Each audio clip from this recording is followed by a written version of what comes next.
Thanks for joining us. This is Mahesh from USAM. So today we are going to see about design accelerators of Inventor Professional. In this session, we will review a group of tools that make it easy to find and include standard components in your design using Autodesk Inventor. We will start by showing you how to access these tools that have been built into Inventor for years, but most people don't know about them or they don't use it in their design process. We will also replace the time-consuming process of adding bolts, gears, and metal frames to the design with one that is not only easier but also it's smarter. We can also select these components based not only on geometry but also based on functions.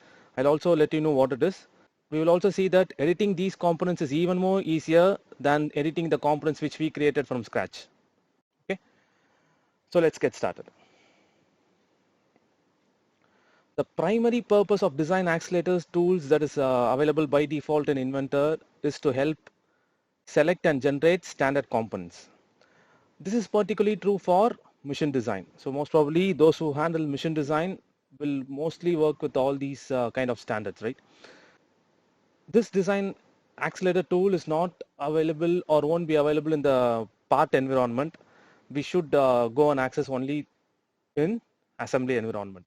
So when you have an assembly open, or you can create a new assembly and go into the design tab on the ribbon menu and you can find the accelerators of Inventor. Design accelerator tools by default comes with two different types. So one is generators, which will eventually generate your designs automatically according to the inputs which you give. Whereas the next one is calculators. So generators will help you to select a component based on standard sizing, location, function, and even which are capable of leveraging calculations to validate the size or number of components needed. Calculators are different type of tool. For example, if you need a disc brake, we'll go to disc brake calculator, can help you to select the size of the friction material based on the power that will be exerted and the size of the disc. This does not actually generate any geometry, but will be able to guide you in creating the geometry that's needed for your job. So this standard based approach saves time, adds efficiency, and takes all of that content that you're really looking up in manuals and manufacturer guides that you put up in your desktop or desks while doing your designs. Now let's start exploring some of the design accelerators which is available in Inventor. Let me quickly open an assembly. When most people create mechanical assemblies, they too spend an enormous amount of time putting holes in various parts of their assemblies in a very perfectly aligned way so that they can add screws to them later.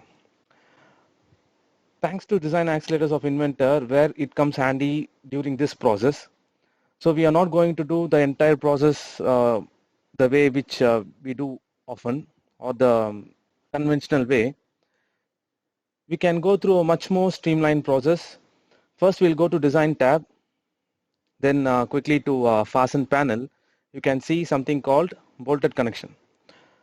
So this bolted connection generator works very much like placing holes inside in Autodesk Inventor. We can go and choose placement of linear, concentric, on point, or even by hole styles. We can also choose whether the hole type will be go through, that is will be through wall or to a plane connection. The reason that we have this additional option is we have the ability to place holes and fasteners through the multiple parts at once. For this assembly, we'll start out using the concentric placement. We'll select the start plane. Then, as with the Inventor dialog asks, we'll look for the red arrow and select the circular reference. Then we'll need a termination.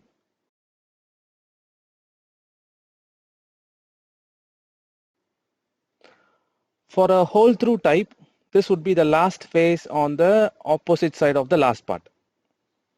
When we do this, we get a preview of the holes that we see that there are holes in 3 parts, both in the display as well as in the dialog box. We'll select the rough diameter for my bolt. I'm planning on using a number 10. So when I select this, we'll see that inventor automatically knows the normal fit clearance hole for the first two parts will be at 0.021 inches. Sorry, 0.201 inches. And then we'll see that it's ready to place 1/4-20 thread for the last hole. To select a fastener, I'll go near the top of this column and click to add fastener. This will open up the library, the content center which we usually use in assembly. In this library, I can choose what standard I want to draw from. So it's eventually up to you which standard you're using. We can even filter based on the type of the bolt that we want to use. So regardless of what I select, I'll only be presented with the type of fastener that I can get in this rough length and in this thread. So we'll find the cross recessed truss head machine screw and select it. So you can see it's immediately showing a preview. So now we can drag the length of the tapped hole and we can drag the length of the fastener also. An important thing to note is the standard based nature of design accelerators. So this bolt can only be snapped from purchasable length to purchasable length. Okay, so we cannot go and specify a different length which is not at all available in the market. So I'm not also going to get a custom bolt length from a design accelerator. So this is much better for a design process and it keeps me from ordering custom or expensive fasteners that I don't need, right? So now we have chosen the type of fasteners that we want and we can return back to the circular reference. We'll reselect the circular reference and then click additional location where we want to place bolts. Also, in this dialog box are areas of calculation both for load and fatigue. We'll take a closer look of these calculations in another lesson. For now, I'll simply press OK.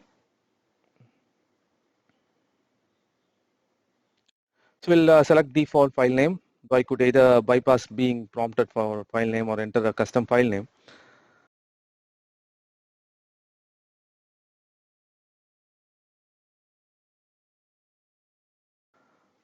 It will generate not only the bolts, but if I select the cover and look more closely, I can see it's placed the clearance holes in the cover also.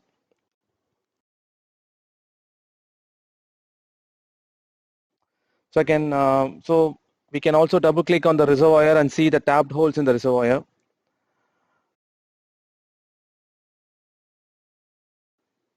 So looking at this assembly, we have a standard sheet metal bracket that we use in multiple assemblies that I want to connect to the reservoir as well. We'll restart the bolted connection tool and this time change the placement by hole. We'll select the start plane on top of the bracket and select the hole that is in the bracket. We want to switch the type to through this time and also we'll do the termination at the back side of the cast tab that is of the reservoir. So based on the size of the selected hole, it's telling me that its size number is 12. So we'll quickly go and add the fastener once again. The available fastener will be filtered based on the size of the hole that it is generated automatically. We'll find a cross recessed pan head, select it, and it will appear in the assembly. One option that we have is to change the clearance hole of the threaded hole. So even though it's a through hole, it could still be a threaded one. So if we want a fastener at the end of the bolt stack, we can select it. It will initially offer me a washer. If I don't want a washer, I can change it to a net also. I'll select a regular helical spring locker washer and then add another fastener. And Autodesk Inventor will assume that it wants a net. I'll select the hex machine net also, and we'll quickly see a preview of it. So this has shortened my fastener up, and just it goes to just beyond the net. And since this I use this type of fasteners frequently, I have some additional options. With the dialog box expanded, and then I click add to the bolted connection to the template library. So for now I'll simply say OK. It will generate the fasteners, and once again it will add a hole whenever it's necessary, wherever it's needed. If you use Inventor or any other CAD systems, just think how much time you have spent creating all these holes and doing your bolted connection without this type of option from Design Accelerator. It might have really took you a lot of time, right? Now you can quickly recognize the time you have saved using bolted connection generators. So we'll also see other types of design accelerators in a couple of minutes. I'll quickly open another model.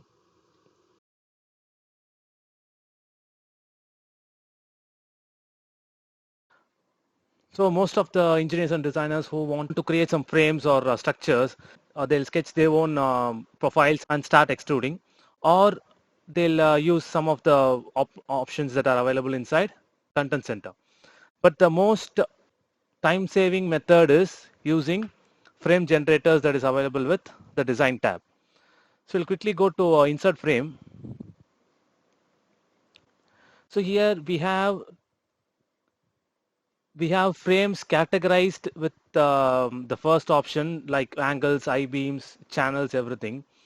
And down we have standards, so we can choose from our own standards. We have families to choose from. So we'll go with ANSI, and initially I'll start with the square tube. And in square tube we have sizes from 2x2 into till 16x16. As of now we'll go with the first initial option, and we can even change the material as well as appearance of the frames. And coming back here, this is orientation of the frame. By default it's aligned to its center, and this is the offset and angle of rotation for the frame which we are going to insert. And we have two types of placements here. So one is the line which we directly go in and select, and another option is point to point. So we'll see both the options in couple of minutes. So I have selected the frame and the orientation is center. I'll select the line.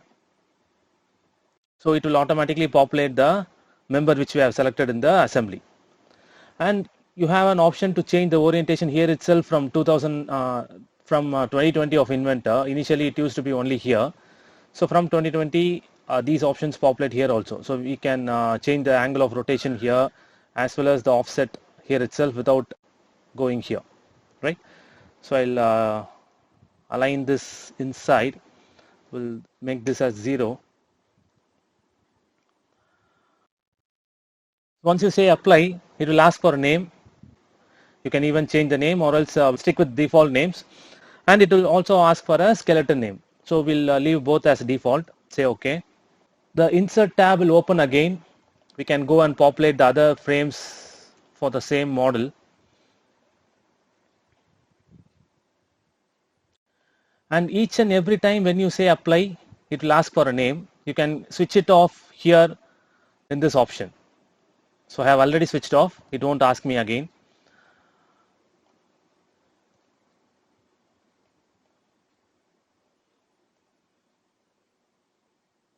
Say apply. We'll quickly populate all other the full assembly with the frames which you have selected.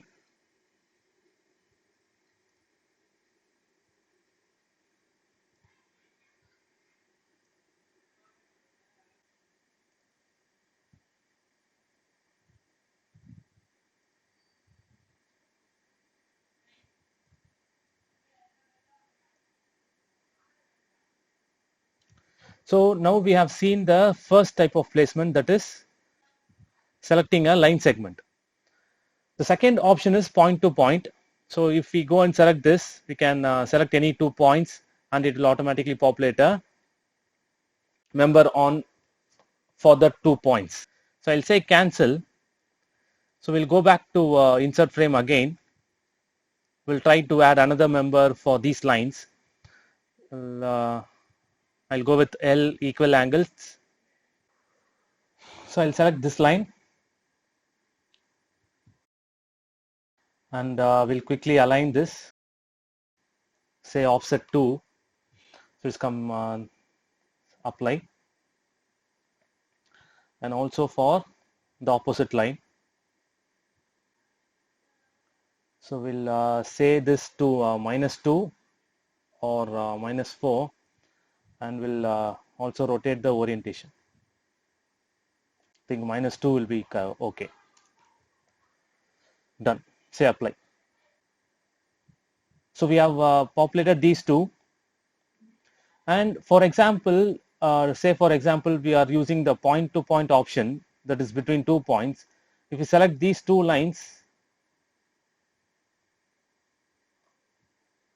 so it will populate a member there. So that's actually the usage of 2 points. And we can go over and change the orientation of it. Say I want to be placed as a support.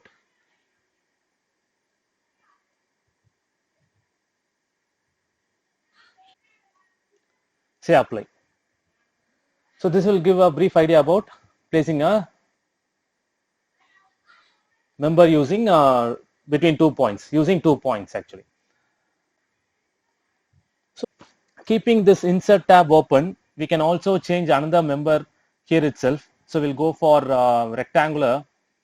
So we'll change, and then we can go over and say members on edges and select all the edges where we need to populate. So before that I'll say 0, so we don't need any offset, and we shall place everything at a single click. And you can see these are overlapping each other. It's not an issue because we have options like miter, trim to edit the frames. So as of now, we'll just populate the frames together, and in the next step, we'll see how to edit all these. So I'll say apply and close it, and I have another model which is already populated with the members. I'll quickly open that. So before that, we have created a box, and on top of that box, with keeping box as a reference, we have created a frame. We can also use 3D Sketch for doing the same purpose. So once we have finished creating these members, we can go back to part 1 or the extrude which we have already created, and switch off its visibility so that we can get the frames done.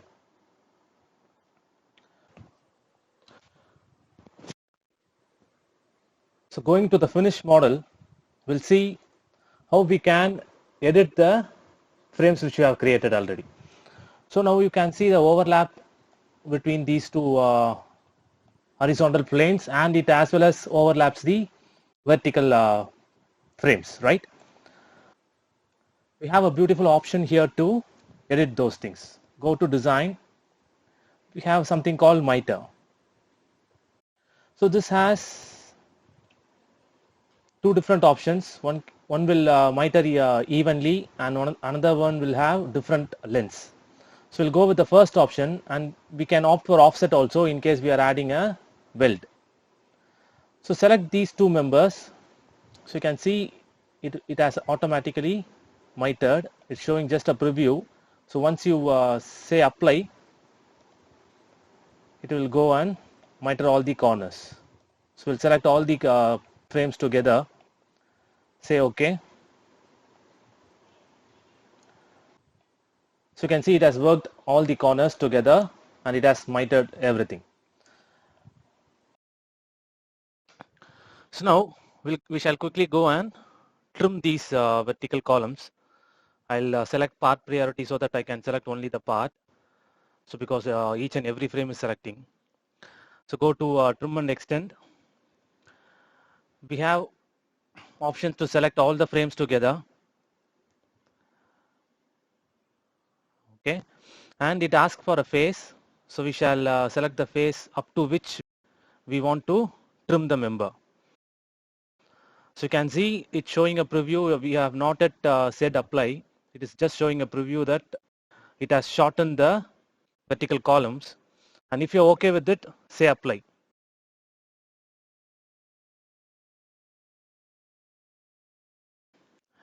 So now we shall go and shorten the L channel what we have placed already. We have option called lengthen or shorten, and we shall say the offset length here.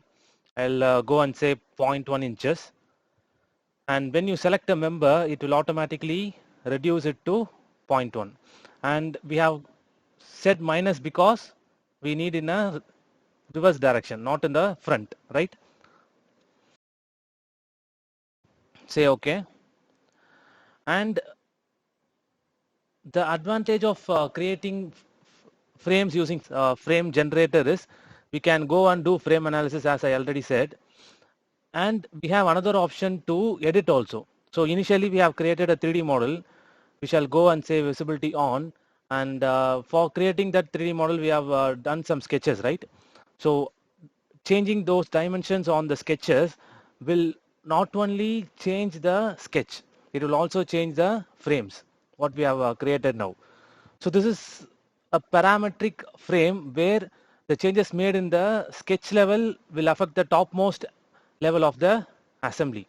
So I'll quickly go and change this dimension here, say 10. And so once you finish your sketch and return to your assembly interface, you can see the frame is also changing. This is an added advantage of using design accelerators to generate your frames. So the next part will be the power transmission, which is available in the same design tab of Inventor. Power transmission, which is available in the same design tab of Inventor. So this has more options like generating a shaft, gears, bearings, V-belts, key, splines, O-rings, everything. So we'll quickly see some of the options available here. We'll quickly open a model. Say open. Okay. So here we'll be generating a shaft, a bearing, and gears. We'll also add some splines and O-rings to this. So going to design, power transmission, we have a shaft option, and by default Inventor will create a shaft with its own dimensions. We can go over and change it at any time. Those who design shaft will draw a sketch and do revolve. So next time go and try to use this shaft generator option of design tab in Inventor.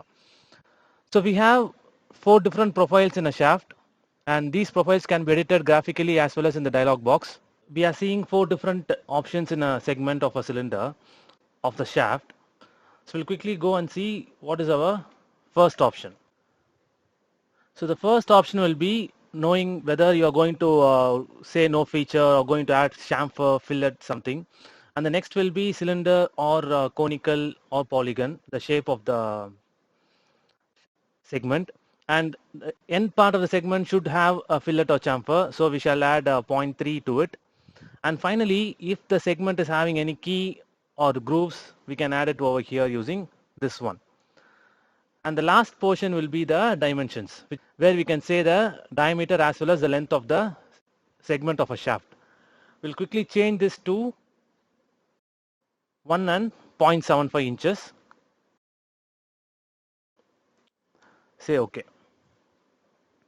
So once you change, you can see the change has been made in the shaft, which is already generated over in the graphical interface. And you can see the notes there, right?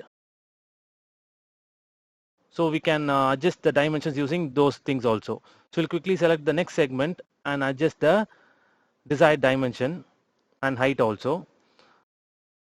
And we can come over here and change for the exact dimensions. So say 1 and 1.9. Sorry, 1.9. Say OK. So the next segment, you can see it is conical. We'll change it to cylindrical. OK. So I'm quickly changing the dimensions. 0.75. OK. And the last area will change this dimensions also, and we'll quickly assemble this to the existing assembly. 2.5. OK. So we have successfully created a shaft. Before that, if you don't know the dimensions exactly, we have an option called calculations. So we can put up our own inputs here, and then we can calculate the desired dimensions of the shaft which are going to generate. So we'll quickly go and assemble this.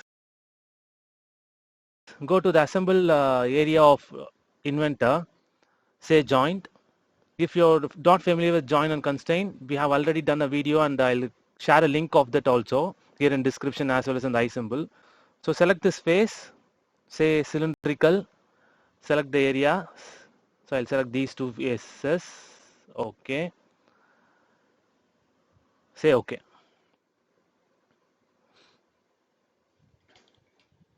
So now we shall add bearings here.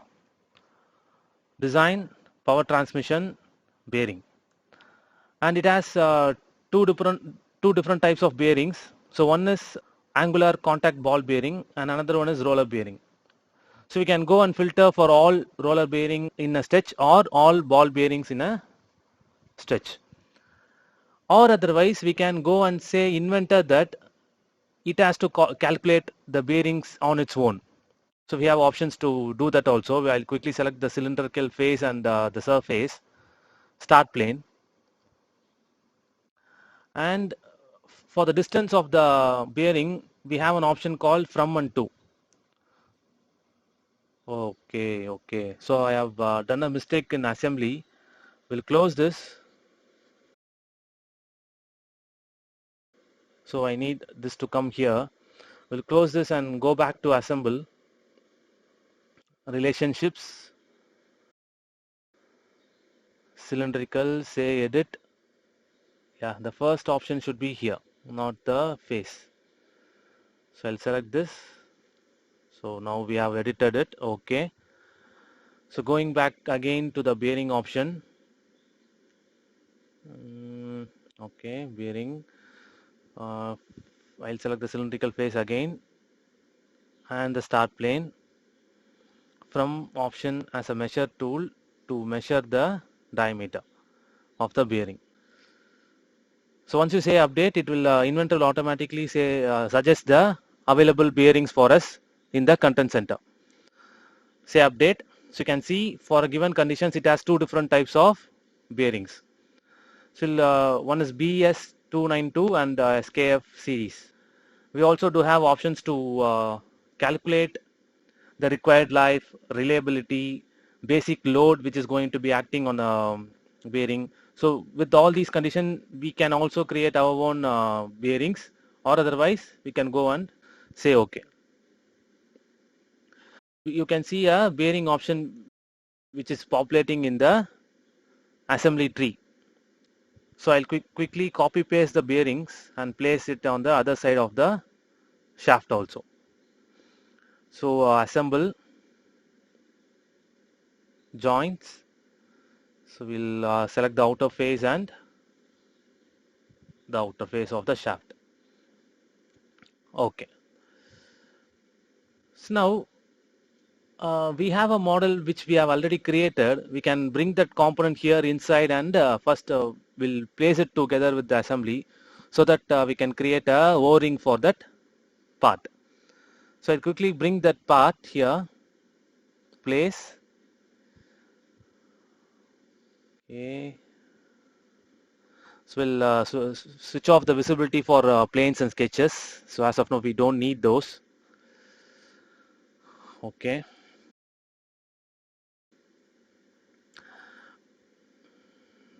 Okay, joint, same cylindrical. So I'll select the outermost part, outermost face and the outer face here. We shall change the orientation.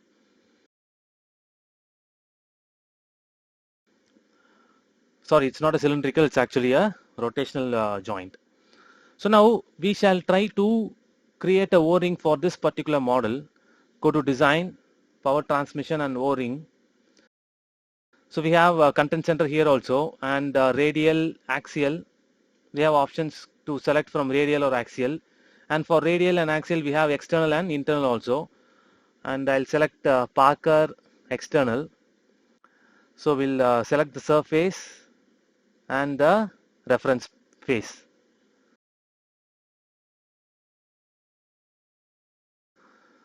So you can go and say the distance of the O-ring, or otherwise we can graphically change the distance directly in the model itself. So this seems okay for me. Say apply and OK. And even though this O-ring is populated on the part which we have created, it didn't edit the part actually. You can see the O-ring option which is being populated in the assembly tree. So we have O-ring option here. So this won't be affecting any of the features of your part. So in case you're going to edit, we have to edit here itself, not in the part level. So now, after placing your O-ring, we shall add splines to the shaft which we have already created. So there are two types of splines which is already available here in Design Accelerator tab of Inventor. So one is parallel spline and another one is involute spline. So we'll quickly go and select involute.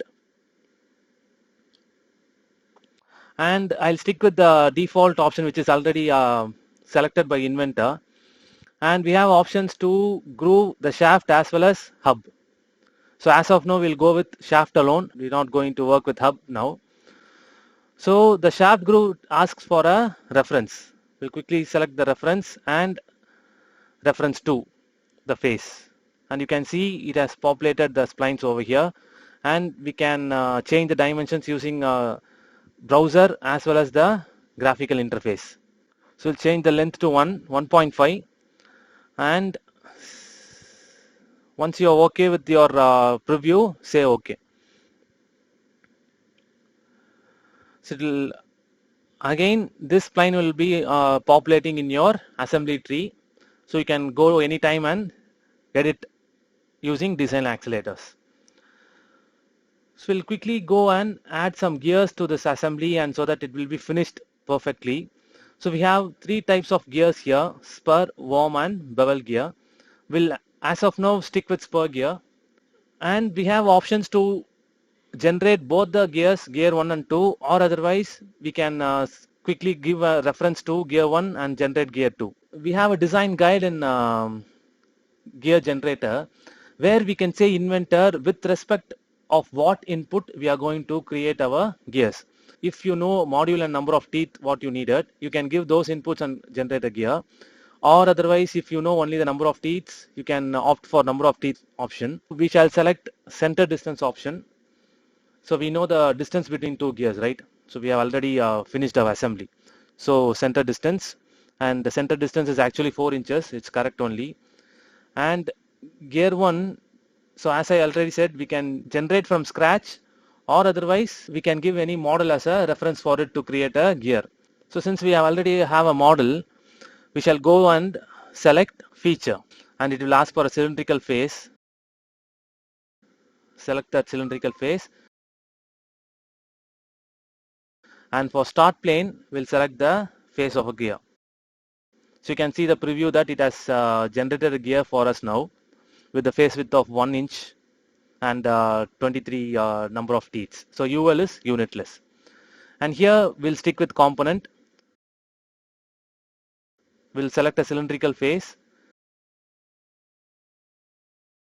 and for the plane we'll select the same plane which we have already selected for the same gear. And you can see the orientation is different. We can flip the side using flip side option, so that your gear is now aligned together. So once you're okay with the input, say okay, or otherwise you can go and you can also use the calculations available here. So once you're okay with it, say okay. So you can see, so it has generated a gears for us. So if you want to edit, go back to edit, say edit using design accelerator, and we can go and change for the desired gear ratio, or if you're going to add some helix angle to the generated gear, we can go over at any time of your design process and change these things. So I'll quickly change the helix angle now.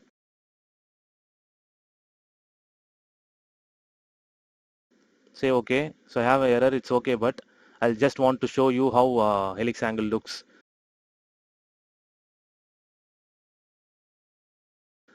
Right? So as I already said, you can edit your generators at any point of your design. Hope I have given much insights about design generators or design accelerators that are available in Inventor by default. It's a most powerful and beautiful tool to be used, but unfortunately most of the designers doesn't know how to use or doesn't know these options that are available inside Inventor. So I have used this session to show about these features which is available here. I request you to explore other options available in Inventor which is not covered by us, or even the options like Spring or keys, VBells, which we have not covered in this session. You can go and explore those things. So if at all, if you have any doubts, you can contact us. That's not an issue. Thanks for being here. We'll meet you in next session.